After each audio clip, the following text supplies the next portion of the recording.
This idea of 1 + 1 = 1 is like biblical. And it's the idea that relationship requires other-centeredness.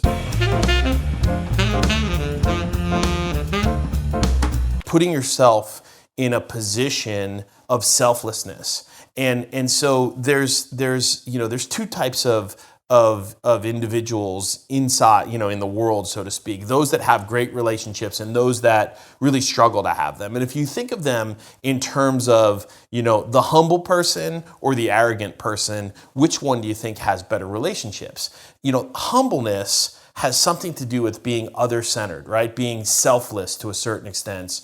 Where you attribute your success to other people, right? And you make yourself small and the other person bigger. That's what humbleness is about. And arrogance, on the other side, is this idea that, it's very self-centered, it's very self-full. I don't know if it's selfish, but it's, you're full of yourself. And you make yourself big and the other person really little. And I think that, the best relationships you have is when you become so selfless for the other person that reciprocity happens, right? If you think about an interpersonal relationship, when I'm so focused on making my wife happy, right? Or meeting her, objectives and goals and needs and desires, ultimately what ends up happening is she turns it around and, she's so appreciative that of my, my focus and my energy that she starts to do for me, right? And she starts to be selfless in the same thing. And so, in that situation, when you have 1 + 1 = 1,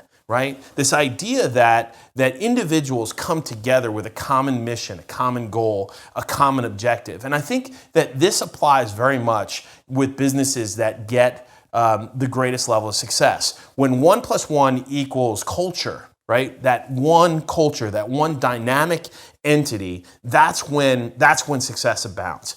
And really what it takes is a business's focus being its internal stakeholder, right? Delivering so much value to the internal stakeholder that it in effect breeds loyalty and commitment. And all of a sudden the employees are going the extra mile for their employer and the employer is going the extra mile for them. And this is when you end up with the most dynamic results. This is when you really see businesses explode. And so, if you can get 1 + 1 = 1, that's when you're really going to win.